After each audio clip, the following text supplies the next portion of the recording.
Hi, welcome to the Lifestyle Herbalist, the podcast where holistic wellness meets everyday living. I'm your host, Dabney Vaccaro. I'm a registered dental hygienist, a clinical herbalist, and a certified health coach.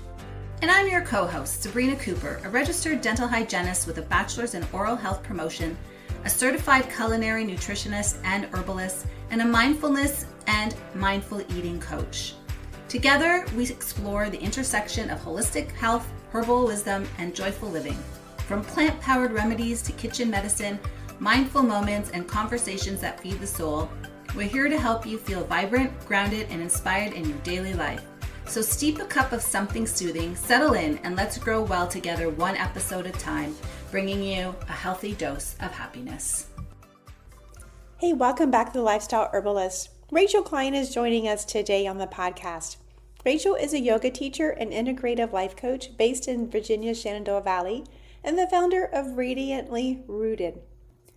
She works with women in the messy middle of identity transition, guiding them through her signature program, one-on-one coaching, live classes, and her podcast, all rooted in yoga philosophy as a real roadmap back to themselves. She's a certified yoga teacher who believes transformation happens when the body and the mind work together, not just on the mat. Today's conversation is one that I think many of us need to hear. Have you ever found yourself snapping at your spouse, your children, a coworker, or even a complete stranger? And then moments later you wondered, why did I react that way? Or maybe you've just spent the rest of the day replaying the moment in your mind, feeling guilty, ashamed, or frustrated that you couldn't seem to control your emotions. If that sounds familiar, you're not alone. What we often call having a short fuse isn't simply a personality flaw or a lack of willpower. More often, it's a signal. Our bodies and nervous systems are consistently and continually communicating with us. And sometimes irritability, impatience, and emotional outbursts are signs that we're overwhelmed, chronically stressed, depleted, or carrying more than we realize. Today's guest is here to help us understand what's really happening beneath those reactions. Together, we'll explore why our emotional responses can seem out of proportion, why we tend to beat ourselves up afterwards, and most importantly, what we can do to create more awareness, resilience, and compassion for ourselves.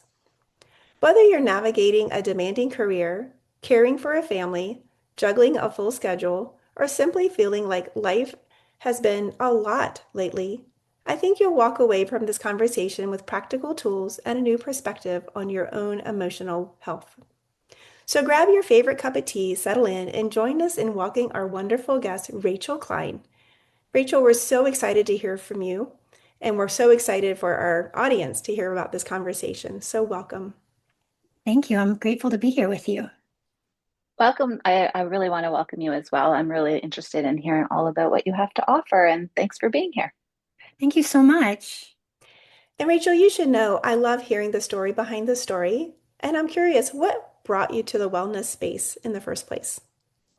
This is actually kind of a funny story because growing up, I was always very active anyway, and I used to work out with VHS tapes and in my bedroom. And this was back even in high school. And there was a bonus on my Pilates DVD. It was yoga. And I'd probably heard the word yoga, but I had no idea what it was. And there was something about it. It was the bonus section at the end of a Pilates DVD. But that yoga practice just hooked me in. There was something about it that left me feeling calm and grounded long after the practice was over. And so I've been practicing for over 25 years now, and it just kind of expanded and evolved from there. Wonderful. Great. So today you're going to talk to us about the short fuse. What have you Yes. experienced about that? Well, the short fuse is one of those things where, there's this moment where something occurs. Maybe your partner left the dishes in the sink again, or maybe they said something in a tone that's just a little bit triggering, and we're feeling a little extra sensitive to it. And so that moment happens and we snap, we react instead of mindfully responding. And quite often that reaction is out of proportion to the events that actually happened. It's something that might not even bother you on a normal day, Mhm. but for some reason you're overloaded, you're overstimulated, maybe you haven't been creating time in your schedule for self-care, and we snap. And to your point, like you said earlier, we snap, and then there's that feeling of shame, there's that feeling of guilt, and you replay it over and over in your mind, wondering why such a small thing lit you up. There's that wave of regret then that follows. And I know I've been there myself. And, you don't mean to be rude, you don't mean to overreact, but it's just the state that we're in. We get into the space of fight or flight, of the mind kind of goes into that survival mode. And it's not because we're being impatient. It's certainly not because we're trying to be difficult. It's just that we're reacting before the mind comes online. Mhm. And so, it's more about capacity, right, than character. At least that's what I like to think. Um, if you think about a cup, that cup can only hold so much. And most of us are operating at full capacity every single day. We go, go, go, we do, and we don't slow down enough to take care of ourselves. And so that little drop on the top, that's where we tend to overflow. And that reaction comes out before we have a chance to mindfully respond. Yeah, that certainly is true. And I'm thinking about people in my life. I'm thinking about myself and how I've been trying to, in my own mind, remember not to react, but to respond. And it's easy to say, but so much harder to put into practice, Rachel. It So really true, right? is. So true. Yeah, and sometimes, some days, like you said, some days I think, oh, okay, that doesn't bother me. I'm safe. I have to talk to myself. I'm safe. I'm fine. They're having an issue. They're feeling stressed. So I have to come out of my own self and realize like who I'm talking to or what maybe they're dealing with.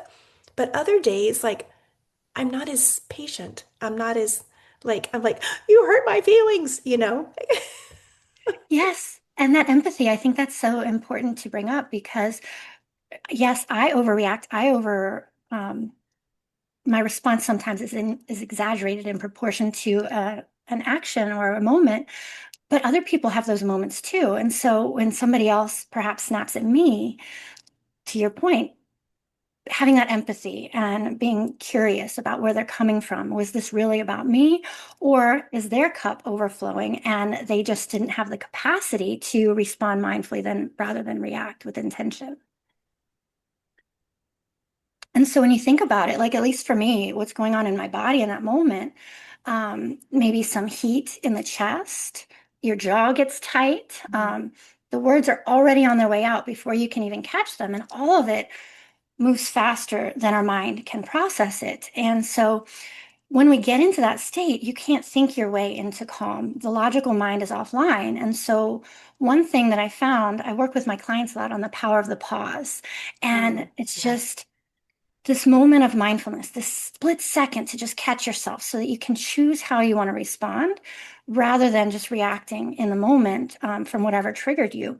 And so the more we practice this in our day-to-day life, the easier it is to practice it when we get triggered. And so a couple of different ways that we can do this, since we're all different. We all are anchored in our body by different things. And so, three different ways I like to think about this. One is the breath. You can just take a long, slow, deep breath in, and then an even longer, deep breath out. And that can be one way to help your body just come home to itself, be a little bit more grounded, a little bit more present. That single breath gives you the opportunity to slow down enough to choose how you want to respond. It changes the state of your body enough to help calm you down, ground you. Some people don't really find the breath to be a stabilizing anchor. Some people prefer instead to come to counting to 10. You can count up, you can count backwards, maybe even counting just to three. But just that split second to like, okay, I have a tool in my toolkit that can help me in the split second. And again, practicing it throughout the day. You're driving and you start to get triggered by somebody around you. You can come to the breath. You can come to a few counts. And then the final one is just noticing what's around you. What do you see right in front of you right now? Can you name three different things that you see right in front of you right now? And Mhm. that just distracts your mind long enough to bring you fully into the present. You can do it just a split second, but it's that power of the pause. It slows you down. So even though we're still busy, even though we're still going all the time and doing and giving so much of ourselves to everybody else, even though often we're at the bottom of our own to-do list that we fall off of it, we can bring these micro practices into our day so that we can just weave these little pockets of peace, pockets of stillness, pockets of pausing to help our nervous system feel a little bit more grounded, a little bit more connected, a little bit more embodied. I couldn't agree more. Yeah, Yeah. there's a lot of times where I feel that way. I think it's just like you said, the cup's so full and you just don't take that time for yourself. And if and that's where you get triggered, right? Because you aren't taking that time and because you you see the differences when you do take the time, right? When you take the time to do your yoga practice. And if you haven't done your yoga practice in 2 days and you've been go, go, go, and then somebody says, oh, can you do? And you're like, okay, but I just need like a minute for myself, right? And so that deep breathing exercise really does help. Um, I do have a question though. How do you, what if the person that you are dealing with or someone in your family is triggered and you have to deal with their reaction and you don't want to absorb that reaction? What would you say is a good way of dealing with that? So if I'm on the receiving end of somebody else's reactivity, yes, yes. Well, I think it's important to, the people in our home, these are the people that we care the most about in our lives. They're also probably the people that we spend the most time with. So we are going to get on each other's nerves at some point or other. And whether it's something I actually did or whether it is something that they are responding to simply because their cup is too full, their capacity is overloaded. Just a reminder, we're all human. We're all doing the best we can. We love and care about each other. And my reaction, I don't want to escalate the situation. Instead, I want to be a calm, grounding um, presence to hopefully help their nervous system calm down just a bit as well. A reminder, you can't be patient from an empty body. They're probably not reacting to the dishes. They're probably not reacting to, whatever I did personally. It's probably that their body has been on high alert for so long that they've forgotten how to stand down.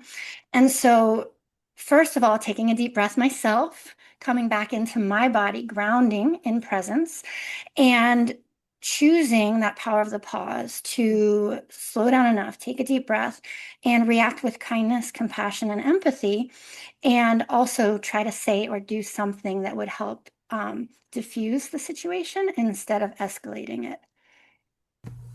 Thank you for joining us today on the podcast. I wanted to pause and give a shout out to our sponsors. First, Great Ghee has become a favorite in my kitchen. I love having high quality, nourishing cooking fat made with simple ingredients and right here in Virginia. If you would like to try this yourself, use the link in the show notes and you'll receive 10% off your order with the code Dabney-BS. We're also very grateful for Defender Shield. As we talk often about reducing our overall toxic burden, Defender Shield offers products designed to support healthier technology habits. Use the link in our show notes and receive 5% off your order. And finally, if you've been thinking about growing your own food, Survival Garden Seeds makes it easy to get started. Whether you have a large garden or a few containers on your porch, they're offering our listeners 10% off through the link in the show notes. Now let's get back to the show. Rachel, I love that you're using the phrase power of the pause because I was sitting here thinking like that's something I can certainly, that's a muscle I need to probably work on is the power of the pause because as thinking outside of it and like when we replay the scenario over and over again, I think, oh, I wish I would have said this. I wish I would have responded this way. I wish I would have whatever. But you're right. I think the power of the pause, like, okay, they're coming at me. I've obviously have something has triggered them. So power of the pause. Oh, it seems like that upset you. That wasn't my intention. I'm sorry. What was it that I said? Let me try to explain better. I certainly, that's a muscle I certainly need to work on. I love that you keep using that. Yes, and one of the things that I work with my clients with is daily pause points. Can you weave intentional pauses throughout your day? Maybe before you eat your lunch, you take a deep breath. Maybe first thing when you wake up in the morning, you offer yourself a few breaths, just enough to intentionally and mindfully come back into your body, fully present with your breath, with your mind, fully embodied. And I love how, to your point, you bring up, opening up that doorway to conversation. And really, instead of assuming something, having the conversation, okay, what's really going on here? And how do we get to the root cause of what the true issue is?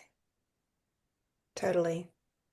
It's like the old saying, like, think before you speak, sort of thing, right? You take that time before you're going to react, because sometimes you don't want to feed the reaction of the other person, or if someone's getting on your last nerve, but it's like just in it, not that you're triggered or anything, but it's just like, I don't know, like someone's making you anxious about, like, they're just taking over your situation, and you're like, okay, wait a second. Like, you could be like, whoa, wait, and like kind of go like, you're taking over, la la la. Instead, you just kind of pause and find a way to be like, I love the way you're doing this, but I would love to maybe try doing it this way or whatever, right? Trying to reword the situation.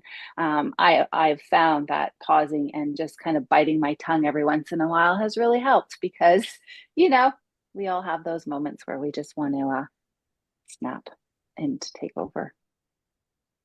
And sometimes I think it's time pressure when you're feeling like you're stressed and you have to get to the next thing. And, I remember times when I was just trying to get the kids out the door to get to school. And it was like one more thing. And I was like, you just snap because it's like we're under time. So you feel like you're under this time pressure and you're in like a pressure cooker and suddenly like you blow your top. Well, and that brings me to like talking about the fuse getting shorter. Rachel, you talk about the fuse becoming shorter after the years and putting everyone else first. Can you explain that connection to us a little bit? Yeah, yeah. So we put everybody else first. And, you know, none of us has an endless well of energy. None of us has an endless well. It's like finite resources.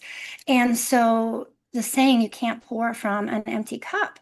The same thing, that fuse, when we don't nourish ourselves, either through mindfulness practices, through movements, through, taking time to fuel ourselves. I know you've heard the term hangry, right? And so all of these practices, they all work together. But when we are moving through our days from the sense of depletion, when we are not fueling ourselves mentally, physically, emotionally, we're coming to our relationships from the sense of depletion. And so you're thinking, gosh, why am I so tired, maybe, or why am I so depleted? Why don't I have the energy? And so we that fuse gets shorter because we're not nourishing it. And so, you might think you're being difficult when really you're being overloaded, because that fuse has gotten so short that it just fizzles out. Does that help kind of visualize it a little bit more? It's kind of like you just go, go. It's like fire, I suppose. It just keeps going, going, going. Like, it's strong and you're powerful and you have all this energy, but like as the time goes on, it fizzles out, and then you're just so done that like you can't, there's almost no saving it, I suppose. And you just got to try and recharge and rebuild until so that you can fuel that fire, like feed it again, right? So that you have the energy to keep going, maybe. Yeah, yeah. And so many of us these days, we move through our lives in a chronic state of stress. And so our nervous systems are always kind of stuck in that space of fight or flight. And even just taking a few minutes throughout the day to come back to the breath, to come back to the body, to notice what you see, what's around you. How often do we spend our day above the neck, in the head, thinking about what's already happening, ruminating about the past, or worrying about something that hasn't even happened yet? And so our minds are overstimulated, but we're disconnected from our bodies. And so taking that time, those mindfulness practices throughout the day, to find the pause, to give your nervous system just a moment to slow down, to reset, can help so much to, so the fuse isn't so short, especially, as we're recording this now, it's summertime. So a lot of families have the kids home. And so you're spending more time around each other than normal. And so there are a lot more opportunities to be triggered and a lot more practice with reacting mindfully. And so it's easier when you're overstimulated like that, especially if you're not filling your own cup, if you're not taking care of yourself, to just snap when that's not who you are. It's just the state that you're in. Yeah, And Rachel, it's about I have taking, oh, oh, go ahead, sorry, Sabrina. go ahead. No, go ahead. No, I'm going to probably go off a different subject, so go ahead. Oh, no, yeah, that's fine. I was just going to say it's, you know, when you are in that state, it's not selfish to take time for yourself. And sometimes people think it's selfish to just step away and give yourself that few minutes to, maybe do a yoga pose, do a restorative pose, have a cup of tea, whatever makes you calm down and come back to yourself so that you can be a better version of yourself for others. And that's more or less sort of, what I think when people are like, oh, I don't have time, I don't have time, then you have to like find time to just take yourself out of that situation. Like you said, especially in the summer when you're with your kids and maybe you don't have your regular routines of free time to fill yourself up with the things that you normally do. You might be a little disgruntled that you're just go, go, go. And mom, I need this. Mom, I need that. La, la, la. Your husband's calling you, whatever. So saying, you know what, today for like this time to this time, I'm just going to go for a walk. I'll be back if you can, leave the kids alone. If not, then, you find somebody or something and you do what you have to do to bring yourself back to you. Yeah, so I'm going to go off a little bit and just ask, I've noticed that there seems to be a certain type of people. Maybe it's a personality. Maybe it's, if you believe in doshas like Pitta, Kapha, Vata, that seem to be more like have a shorter fuse than most. Like some people just naturally have a long, patient, long fuse. Others only seems like it's a 2 millimeters and they're like psh, gone. It's at they're at you. Do you find that to be a true thing, or is it just that they haven't practiced? Can you help me understand that a little bit? I think that's a really good point. And, there are so many different personality types. And so, how much of it actually is the personality? How much of it is something that we can learn to practice over time? I know that for me, myself, a long time ago, I used to get road rage so bad. And I don't know why. I had no patience. My fuse was so short that I would just snap and I didn't do anything. It was just, maybe it was a safe spot because it was my car and nobody was around me to hear it. But, for me, the practice has been like through yoga, through breath work, through meditation, through stress management practices that I've needed in my own life for caring for my own nervous system. I've noticed that my fuse has naturally just gotten longer, but I have a lot of self-care practices built into my day because I've learned that it's a requirement for me to operate to my best potential, to show up in the world as the person that I want to be. I can't do that if I am not caring for myself. And so there are times, of course, where life gets busier. We fall off our list and we're depleted. And then I do notice that I snap more. So I think there is probably a combination. All of our personalities are different. Some people are probably just going to be the type who are more likely to snap. But I believe most likely over time that even with practice, they could learn to extend their fuse even a little bit longer. Yeah, I think that probably is true because the people I'm thinking about that had a short fuse, like they were well, I think part of it is that they're a high driver, and so or business owners or business people or financial people who just have all of these boxes to check throughout their day. Mhm. And so again, we're talking about the pressure cooker. They have all these things on their to-do list to do. They're trying to manage all the things, and then something doesn't go the way it's supposed to go, and it's like they're off the rails. Um, Yes. And mhm. yeah. Yeah. And then I think about the fake people who maybe have low self-esteem. Like they're trying to, their ego is saying, you need to do this because we don't feel good about ourselves. So we need to show up this way and show smoke and mirrors because, we want everybody to have this perceived idea about ourselves. And then when it doesn't go that way, then they can go off the rails. So there's lots of different personalities and different emotional states I think that perhaps lead to the short fuse. That's exactly it. There are so many different factors. I mean, the environment we're in, the people we're around, certain people are more triggering than others. And I've heard it said that if something is triggering you from somebody else, it's likely something you might want to look at within yourself. And so I tend to question, okay, there are a few people who I feel triggered more often in their presence. Why is that? And is there something within me that I can do a little bit more, you know, is there a characteristic about this person that I perhaps need to explore within myself to why I'm feeling triggered around this particular person? And so it can be the environment, it can be the people around us, different personalities don't always mix the best. Mhm. And then, when you're tired, when you're hungry, all these different factors come into play to determine to some extent our level of patience and our ability to react mindfully or respond mindfully rather than just react on autopilot.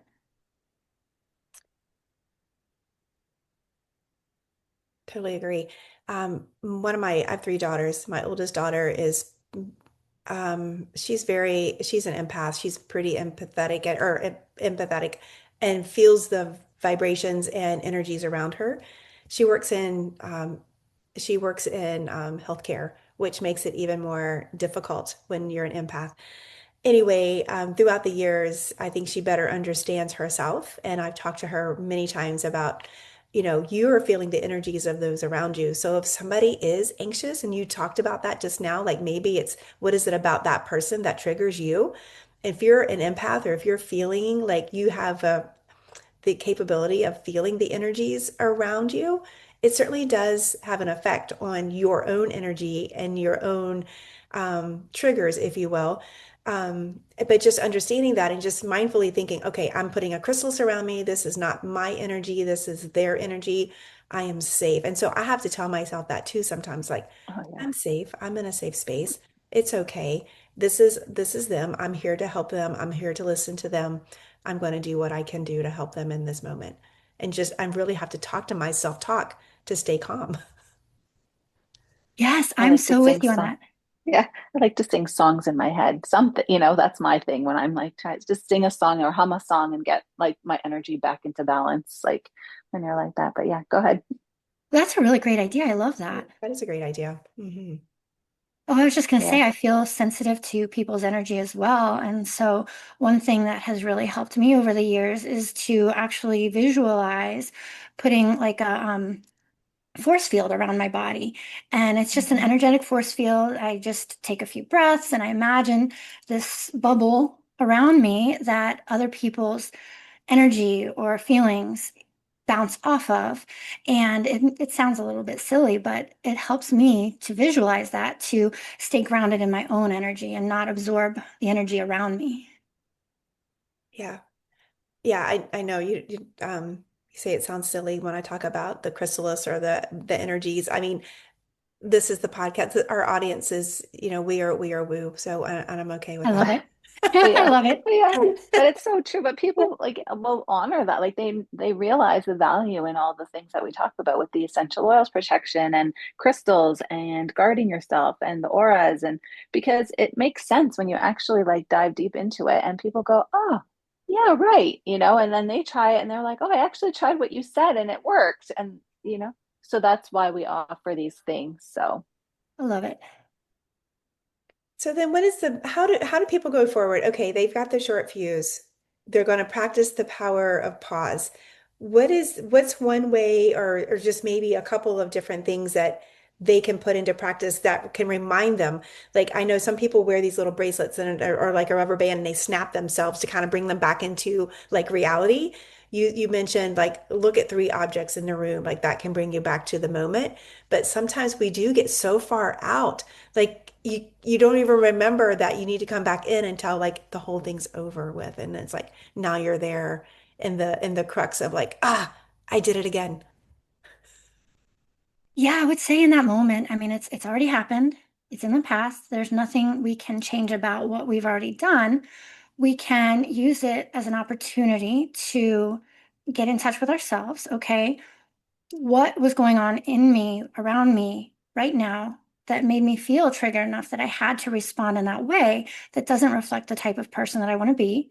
And so self-study, I think, is so important. And just that curiosity, approaching it with curiosity instead of judgment, Mhm. so that should the situation arise again, perhaps the next time, because you have that knowledge, you can react in a more mindful way, but also taking the opportunity to own up to the experience, apologize if needed or appropriate, and just say, I'm sorry, that's not who I am. I'm feeling very depleted right now, or whatever the situation happens to be.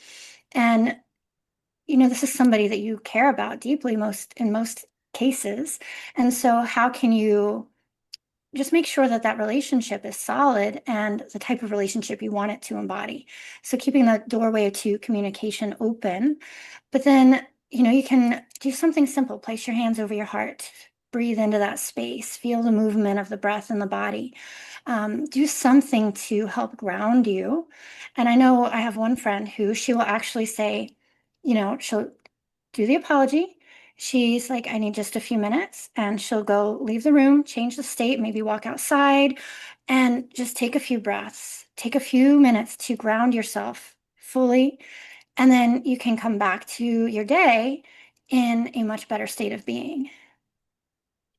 Yes, and I have had to do that myself. I felt so overwhelmed at points of time. It's like, I'm sorry, I can't talk about this right now. Like, I'm feeling very emotional. I need to take a break. I need to take a moment. And I do. I go, my part is that I want to take probably too long in thinking about it and not coming back sooner. So I'm working on like, okay, I don't need a whole day. I don't need a half a day. I can come back sooner. But part of that is just my personality, and I am an avoidance. So I thought, well, if we don't talk about it, it'll go away. Like but it doesn't, and it always comes back up. So I've learned that in my years of life is that I need to just, take care of my business, not just let it um, stew, That's true. fester and stew. Yeah. I find that too. I think communication is a big part of it because if, you're with a partner or anybody and you're not having a great day, I think it's important to communicate that to someone and just say, today I'm not feeling the greatest, or I'm not in my head, or, I'll just, if I'm off, it's not you, it's me kind of thing, or I just need to take a minute, or today's not a great day. Because I think we often will just go, go, go, and we do things without intention, like it's like, oh, we signed up for this and now we feel obligated to do it. And we're not in the headspace to do it because we've had like three other things happen this week that we didn't anticipate. And sometimes you just have to be like, I'm here, but I don't know. Or if you can't do it, sometimes you just have to say, like, unfortunately, I have to step back, and is there someone to help me? Or, I might need a little more support, because that's when the triggers will happen and the fuses fly off the handle, because you're coming into something that you're like, oh my God, I just can't take one more thing. Right. So I always feel now that um, my way of dealing with it is just communication and letting people know. I used to just keep it all in and not say anything and just put on a smile. And then after, I'd be like, oh my God, I would snap at something, or someone would say something and I'd be like so angry about it, or didn't go my way because I wasn't putting in my whole 100%. So communication is key, and letting people know, I think, as well. Would you say?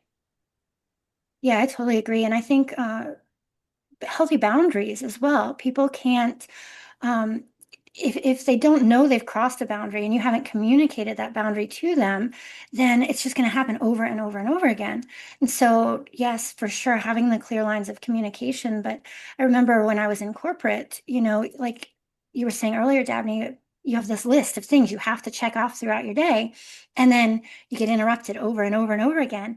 And so, how can you set yourself up for success? Can you put a sign on your door that says, work in progress, or, do not disturb? Can you set yourself up so that the interruption or the trigger doesn't even happen? In some cases we can, in some cases we can't, but having those clear lines of communication both ways is very helpful. Like I know in the dental world, like it's hard. Like for us, Dabney, we're back to back sometimes patients. We don't even have a time to go to the washroom or anything like that. But I know for the dentist I work for, she's very good at the communication and the boundaries. Like she has a day, she'll leave little gaps in her day to do her charting, or she'll have little gaps in the day that say, do not book, need time for this if she notices her day is getting filled with too much stuff.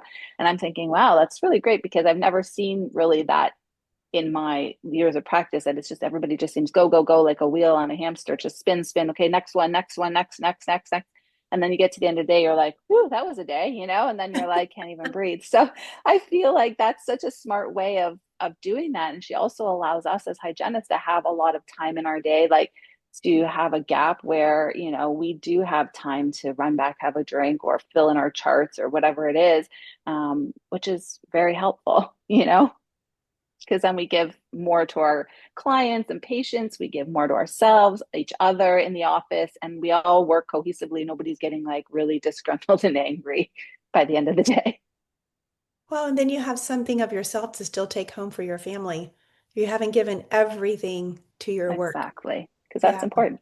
Because we often feel that way at the end of the day because we are taking on that emotional stress of energies from patients and the complaining and their fuse is short because they had a day getting to the appointment or whatever, and it becomes our thing. So yeah, taking deep breaths for sure and humming our songs in our heads are definitely useful.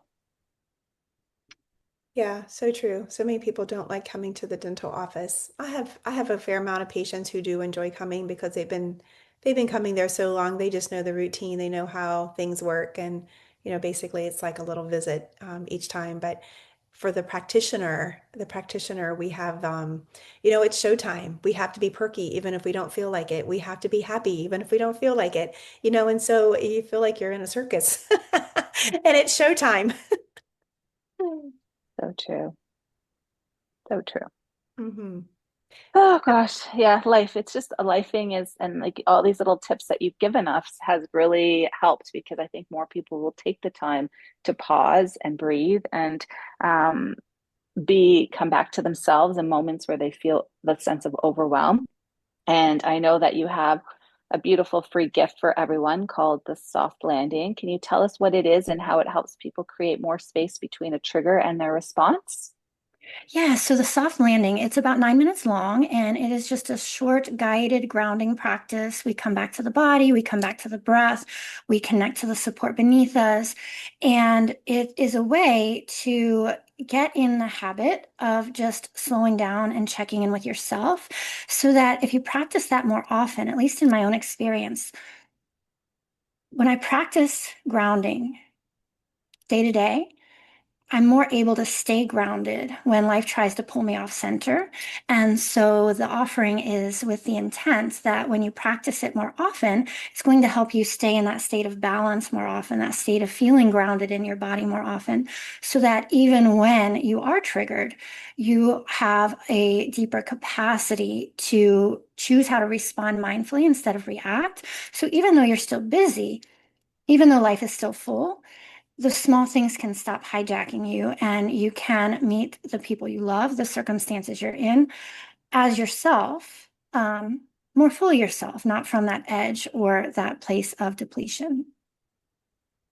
Wow, thank you, I Rachel. What love a that. beautiful gift. Beautiful. And yeah, just 9 minutes. I mean, what a nice gift to yourself to take the Yeah. time for that morning ritual, if you will, just to start the day.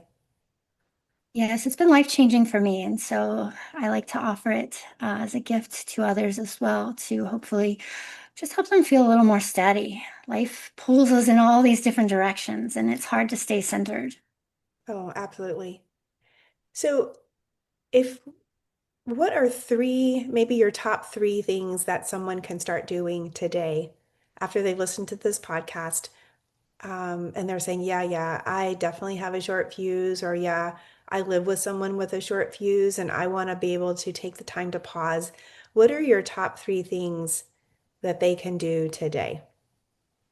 The first thing that I like to do, well, maybe not the first, but one of the things I like to do is think about something that I do day to day and then use that as my trigger or invitation to ground myself. So, for example, every time I eat a meal, before I eat, I take a long, slow, deep breath in and I just let it back out.